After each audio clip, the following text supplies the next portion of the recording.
que el creyente, para ser lleno del Espíritu Santo, sí debe hablar en nuevas lenguas, porque no podemos ponerle otra señal. Por ejemplo, decir que llore. Hay mucha gente que llora y no es llena del Espíritu Santo. Que aplauda. Hay mucha gente que aplaude mucho, pero no es llena del Espíritu Santo. O que se arrodille. Hay gente que se arrodilla y no es llena del Espíritu Santo. Y hay algunas personas, aleluya, que hacen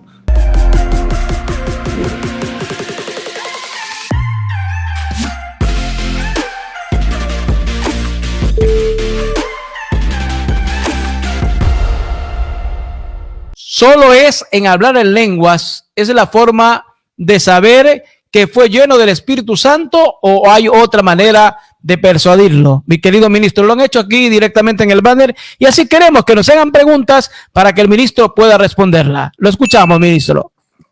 Amén. Bueno, cuando nosotros hablamos de la señal es, aleluya, ser lleno del Espíritu Santo. Cuando nosotros hablamos de ser lleno del Espíritu Santo, la señal inicial sí es el hablar en nuevas lenguas. La señal inicial sí es hablar en nuevas lenguas. Entonces, aleluya, nosotros debemos comprender, como lo explicamos, que el creyente, para ser lleno del Espíritu Santo, sí debe hablar en nuevas lenguas, porque no podemos ponerle otra señal. Por ejemplo, decir que llore. Hay mucha gente que llora y no es llena del Espíritu Santo. Que aplauda. Hay mucha gente que aplaude mucho, pero no es llena del Espíritu Santo. O que se arrodilla. Hay gente que se arrodilla y no es llena del Espíritu Santo. Y hay algunas personas, aleluya, que hacen hasta gesticulaciones verbales, pero no son llenas del Espíritu Santo. La iglesia durante siglos, y aquí en Latinoamérica y donde está la organización, ha tenido claro que una persona, para ser llena del Espíritu Santo, le ha pasado que empieza a hablar en nuevas lenguas. Y eso es un elemento tan seguro que se ha dado en la iglesia, que cuando alguien habla en lenguas, aleluya, inmediatamente viene el fruto del Espíritu Santo. Nos dice por qué la Biblia dice que hablar nuevas lenguas. Los muchos hermanos no hablan idiomas, sino que hablan algo enredado. O sea, mi querido ministro, claro, los idiomas se entienden, pero dice que hablan algo enredado. Bueno, debe ser algún hermano que está empezando, algún amigo. Con mucho respeto le respondemos. Bien, bueno, algo enredado, lo que está tratando de decir es la persona que no se entiende. Por eso la profecía de Isaías dice: en lengua de tartamudos, en lengua de tartamudos. En su soberanía Dios lo establece así. Acuérdese que Babel disuade, esparce y complica, y dice no se entiendan, pero la torre del Pentecostés une, junta. La torre del Pentecostés hace que exista una unión. El Señor toma como una señal de haber sido lleno del Espíritu Santo el hablar en lenguas. Esto lo establece así, y no es que el Espíritu Santo son las lenguas, es la señal de haber sido lleno del Espíritu Santo. La persona primero es llena del Espíritu Santo, y como señal que fue lleno del Espíritu Santo, aquel hombre y aquella mujer expresa, cuenta, y a través de su vida empieza a hablar en nuevas lenguas. No primero son las lenguas y después se es lleno del Espíritu Santo, no. Primero se es lleno del Espíritu Santo y después se habla en lenguas como señal que fue lleno del Espíritu Santo. A eso se refiere, querido hermano. ¿Cuál fue el propósito de hablar en nuevas lenguas, mi querido ministro?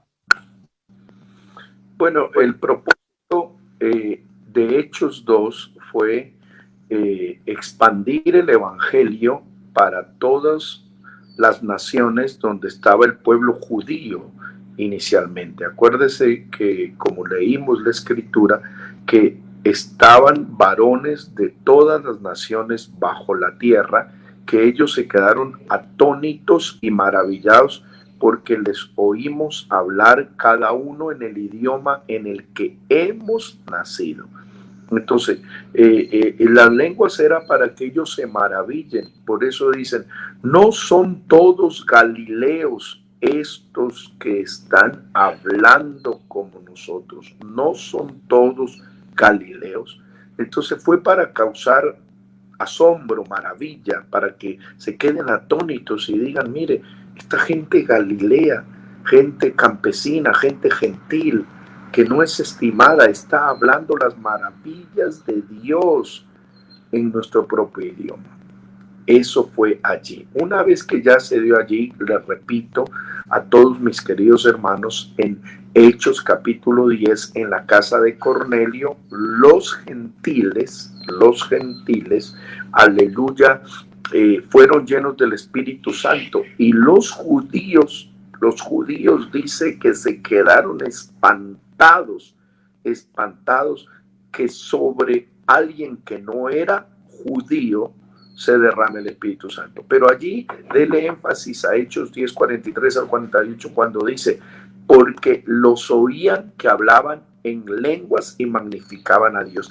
Allí no está utilizando, queridos hermanos, que los oían hablar en idiomas. No, ya no, porque los idiomas fueron para Hechos 2. Ahí estaban hablando en lenguas de carácter espiritual, que en Hechos 19, del 1 al 6, en cambio, en Éfeso, también ellos habían sido bautizados con el bautismo de Juan y ahora eran llenos del Espíritu Santo. Hablaban en lenguas. Y cuando hablaban en lenguas, aleluya, en Hechos 19 no está hablando de idiomas, sino de lenguas espirituales. Que el mismo apóstol Pablo después dice que esas lenguas deberían ser interpretadas, que eso es lo fundamental. Gloria a Dios. Mi querido ministro, ¿a quién habla el cristiano cuando comienza a hablar en nuevas lenguas o el Espíritu Santo llega a él? ¿A quién habla? Bendito sea el Señor. Bueno, el que habla en lenguas habla a Dios, ¿verdad? Y el que profetiza, profetiza a los oyentes. Son dos andariveles, dos sendas determinantes. Cuando una persona habla en lenguas, habla misterios, el hombre no las entiende, sino que esas lenguas son un grado de comunicación entre el hombre con Dios. El mismo apóstol Pablo dice que hay momentos en que el cuerpo, el alma, el espíritu llega a tener un grado de relación, de adoración tan profunda, que ya ni siquiera puede emitir sonidos fonéticos perceptibles ni al oído humano. Nadie le va a escuchar, sino que usted ha leído que la Biblia menciona, se expresa con gemidos indecibles, quiere decir, sonidos impronunciables, y es lo que le pasa cuando un creyente está en una relación de adoración, en un ayuno, en una vigilia. Usted le ha pasado, al cristiano le ha pasado que empieza a orar y empieza a decir que Él es santo, que Él es santo, que Él es santo, que Él es santo, que Él es santo, que Él es santo.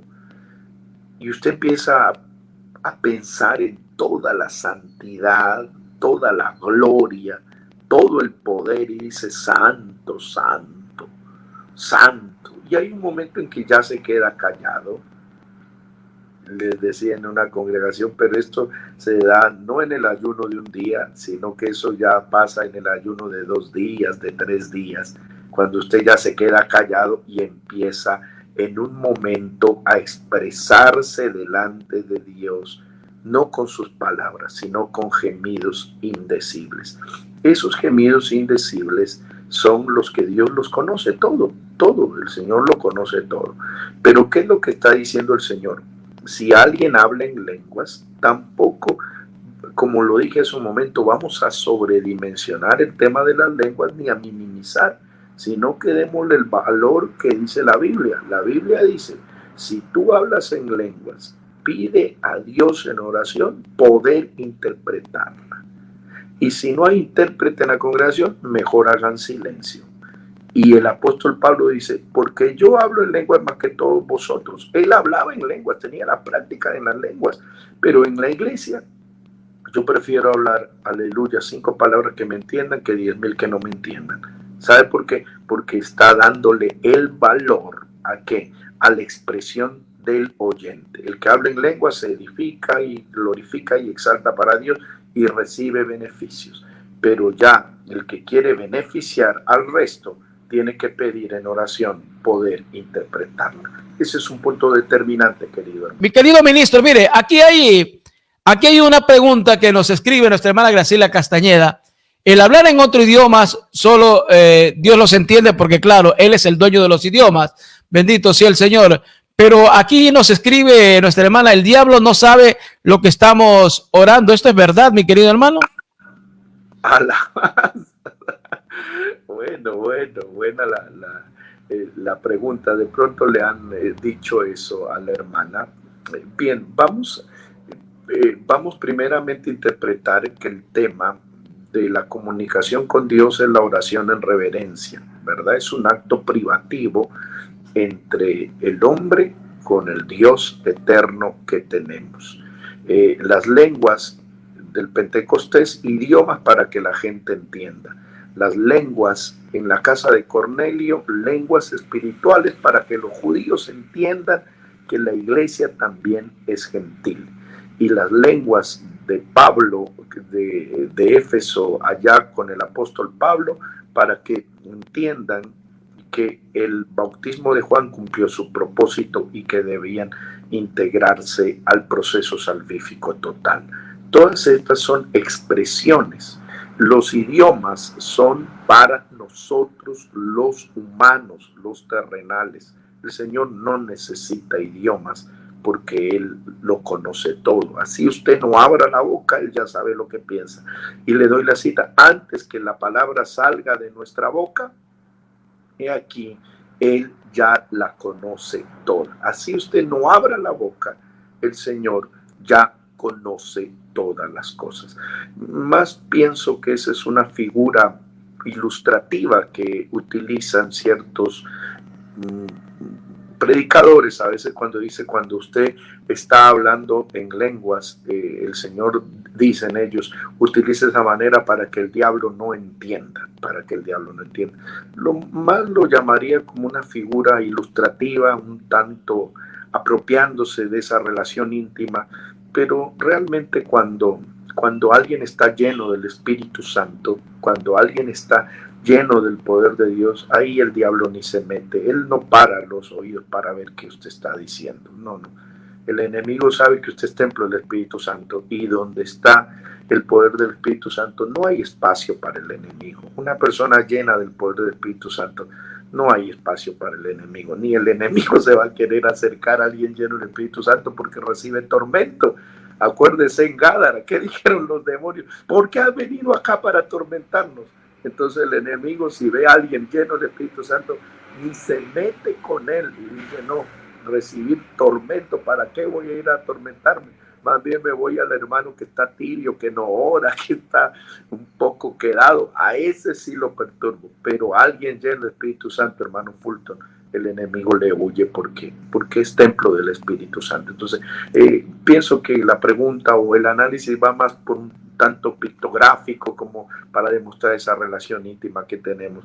Pero el enemigo no anda poniendo el oído a lo que nosotros oramos, porque la oración es un acto de reconocimiento grande, profundo en Dios, y allí el enemigo no tiene nada que hacer, no tiene parte ni suerte en este aspecto en el cual nosotros nos relacionamos con el Señor de una manera profunda. Dice, ¿deben los nuevos convertidos hablar en nuevas lenguas una vez que creen en el Evangelio? Esta pregunta sí es muy interesante, mi querido ministro. Bueno, como lo explicamos, el creer no es un acto que inicia o termina en una acción momentánea. El creer es un proceso que produce en el hombre y en la mujer muchos aspectos, porque algunos están minimizando este tema del creer, y como ya le expliqué, algunos dicen no, yo solamente lo creo y confieso, que si confesares con tu boca que Jesucristo es el Señor y creyeres de todo tu corazón, serás salvo. Y lo toman tan literal y textualmente este punto que ellos ni siquiera hacen nada más, sino que solamente se declaran creyentes. Y algunos ni se arrepienten, ni se convierten, ni se bautizan. Entonces dice, yo creo y punto. Por eso hay grupos evangélicos que utilizan esto, y dice, solamente cree. No, pero el creer va acompañado de acciones. El mismo Señor Jesucristo unió el elemento teórico con el práctico. Cuando el mismo Señor Jesucristo en la Gran Comisión dijo, el que creyere, no dijo que se quede ahí, el que creyere y fuere bautizado será salvo. Entonces, creer y ser bautizado para ser salvo. El que no creyere y no fuere bautizado será condenado. Y después va el respaldo a esa fe, a ese creer. Primero creo, me arrepiento, me convierto, me bautizo. Va implícito ahí, porque cuando dice me bautizo, no puedo bautizarme si no estoy arrepentido, no puedo bautizarme si no estoy convertido, porque el bautismo significa sepultura a alguien que murió al mundo. Entonces, para bautizarme implícitamente va ahí adentro la doctrina del arrepentimiento y la conversión. Y una vez que soy bautizado, hay muchas preguntas que dicen allí, entonces si no hablo en lenguas, no soy salvo. Quedémonos con lo que dice la palabra de Dios. La palabra de Dios nos habla que nosotros debemos seguir todo el proceso salvífico. No se estanque, no se quede. Si usted es bautizado en agua y no ha hablado en lenguas, sea lleno del Espíritu Santo, hable en lenguas, reciba ese poder, pero no se quede ahí preguntando si soy salvo y soy condenado. No, la palabra de Dios dice, el que creyere y fuere bautizado será salvo. Eso es lo que dice la Escritura. Pero el que no creyere será condenado. Y dice, y estas señales, este respaldo, aleluya, seguirán a los que creen. Y ese creen es el mismo creyer de arriba, el que creyere y fuere bautizado. Entonces dice, y estas señales seguirán a los que creen y son bautizados. Los que creen y son bautizados en mi nombre echarán fuera demonios, poder sobre el maligno, hablarán nuevas lenguas. Aquí está lo que hemos hablado toda esta mañana, el respaldo de Dios y cómo Dios muestra una señal para el que cree y es bautizado. Entonces, por favor, siempre es bueno no tomar los textos de manera tendenciada, ni para atacar ni para defender.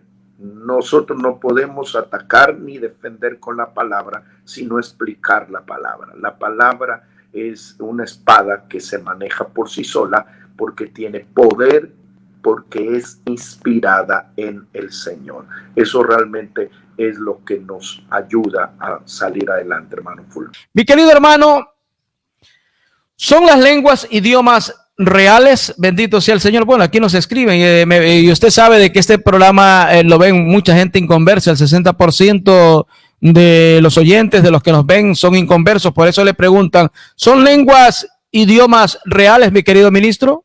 Bueno, lo explicamos que las lenguas del Pentecostés fueron indiscutiblemente idiomas. En los hechos posteriores a la manifestación del Espíritu Santo, cuando se hablaba en lenguas, ya no se habla necesariamente de idiomas, sino que se está hablando de expresiones sobrenaturales para que el entorno pueda comprender que en ese cuerpo sucedió un hecho glorioso y que ese hecho glorioso se puede percibir por medio de la intervención divina en el sistema comunicacional de la persona. Sabemos nosotros de que la lengua, según Santiago, es uno de los elementos que no se puede dominar. Dice que el que domina su lengua domina todo su cuerpo y que las grandes naves son dirigidas por un pequeño timón, haciendo una alegoría comparativa, que la lengua es el timón de la vida del hombre.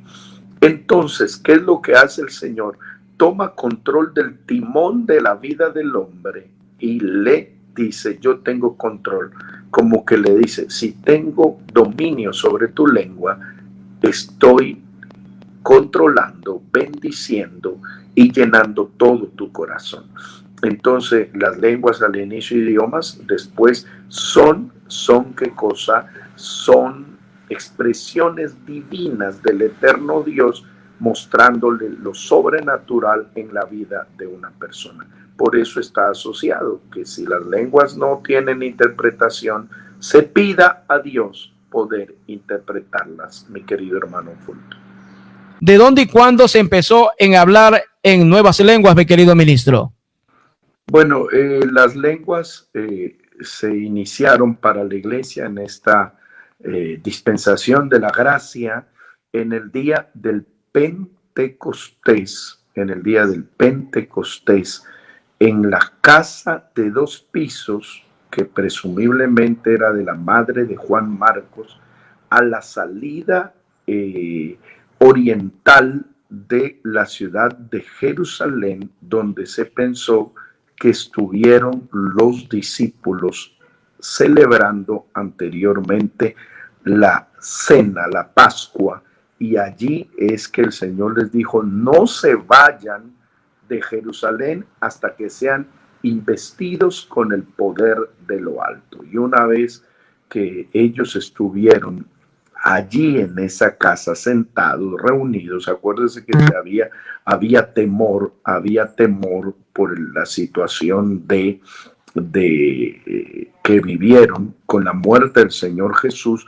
Ellos se sentían amenazados, su integridad física, porque si hicieron eso con el Señor tenían miedo que los lleven presos y que los maten también. Entonces ellos como que estaban encerrados por temor, pero en obediencia, tenían miedo, pero fueron obedientes, porque el Señor les dijo, no se vayan de aquí hasta que sean llenos del Espíritu Santo, no se muevan de aquí. Entonces ellos se quedaron allí y el día del Pentecostés, 50 días después de la Pascua, a las 9 de la mañana, de repente se derramó el poder del Espíritu Santo. Y allá hay un cuadro comparativo determinante. El Espíritu Santo o la manifestación de Dios para los actos litúrgicos estaba dado en el templo, y no en cualquier lugar del templo, sino en el lugar santísimo, ese templo que estaba allí bien dispuesto, levantado por Herodes, primero por Salomón, después fue destruido, reedificado por Zorobabel, y después otra vez Herodes lo levanta. En ese templo el sacerdote entraba no con su propia ofrenda, sino con una ofrenda, con un animal para ofrecer sacrificio para Dios. Todo eso lo llevaban años, pero ahora el cordero ya no había sido muerto dentro del templo, sino que el cordero había sido sacrificado en la montaña de la calavera o la montaña de la muerte. Se cambia el lugar de adoración de un lugar llamado Santísimo, cubierto con el velo, donde estaba el arca del testimonio, donde estaban todos los elementos del sacerdocio, y ahora vemos a un cordero no muriendo dentro de unas cortinas, sino un cordero muriendo en un lugar público, no el cordero con un animal, sino un cordero humano, simbología de ser inocente, sin mancha, un cordero sin mancha, sin arruga, sin contaminación, muriendo por la humanidad Y ahora ese sacrificio fue tan eficaz que el velo del templo de Jerusalén se rasga en dos, abriendo paso, abriendo entrada para el lugar santísimo. Y ahora el lugar santísimo no es una posición física, geográfica, medible en un espacio de tierra dentro de una construcción sagrada, sino que ahora en esa casa del Pentecostés se derrama el poder del Espíritu Santo y empiezan a hablar en otras lenguas. Entonces allí inicia una etapa gloriosa, la etapa gloriosa que le estamos viviendo hoy. ¿Cuándo desaparecerá el don de hablar en nuevas lenguas? ¿Cuándo va a desaparecer? Y ahí mismo en esa pregunta, bendito sea el Señor, ¿quiénes son? Escuche bien, mi querido ministro. ¿Quiénes son los que afirman de que esa persona ha hablado en nuevas lenguas, mi querido ministro? Bueno, esa pregunta son dos preguntas interesantes que no las habíamos tratado. Bien, ¿cuándo desaparecen las lenguas?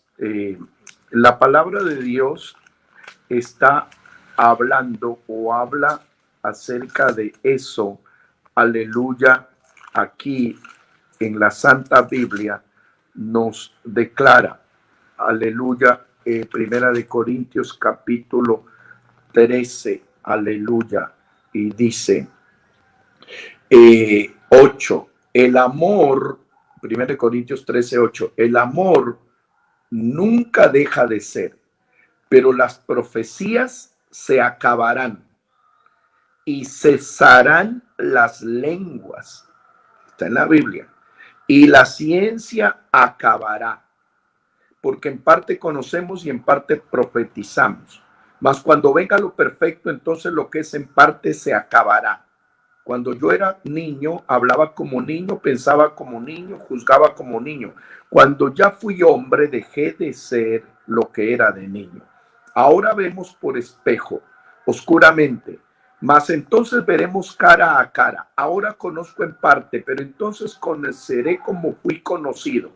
Y ahora permanecen la fe, la esperanza y el amor. Estos tres, pero el mayor de ellos es el amor. Entonces, aquí la palabra de Dios sí dice que las lenguas cesarán, porque las lenguas tienen el objetivo. Número uno, algo que me olvidé decirles, que en este tiempo también a veces Dios utiliza y derrama el Espíritu Santo y alguien lo hace hablar en idiomas. Conocí un caso en Putumayo, Colombia, que había llegado un ingeniero petrolero de Estados Unidos, que sus padres eran del nombre allá en Norteamérica, todo un americano norteamericano, nacido de abuelos de padres norteamericanos, un idioma inglés básico, fundamental para él. Pero él llegó a Colombia sin conocer el español, pero vino a trabajar, y como sus padres eran convertidos, él llega a un culto del nombre de Jesús y se pone allí a querer cantar los coros, aunque no entendía, pero la música le llamaba la atención, porque ese es el lenguaje espiritual. Hasta que un momento, era una reunión, creo, de damas, la hermana predica la palabra y empieza a hablar en lenguas. La hermana empieza a hablar en lenguas y empieza a glorificar a Dios y empieza a hablar y hablar y hablar. Termina el culto, el hombre está tocado por Dios, lleno de Dios, pide que oren por él, se hace expresar, aleluya, se expresa, se hace entender, y estaba tocado por Dios. Llega un joven que algo conocía de inglés y establecen diálogo y le dice, ¿qué es lo que le pasó? ¿Por qué? ¿Cómo sucedió? Dice, no, lo que pasa es que yo estaba aquí escuchando, tratando de escuchar, no entendía, y la señora que estaba hablando, la hermana, empezó a hablar en lenguas, pero en un momento dejó de hablar en lenguas angélicas y empezó a hablar en un inglés perfecto. Y dijo, ¿qué anciana? ¿Cómo domina el inglés tan perfecto? Y en ese inglés perfecto, ella me llamaba hasta por el nombre, decía él, y me decía que Dios lo ha traído desde su nación, Estados Unidos, hasta Sudamérica, para que se reconcilie con Dios, para que se vuelva a Dios, porque es tiempo de venir a los pies del Señor. Entonces, él se pregunta, ¿y usted, dama, cuándo aprendió inglés?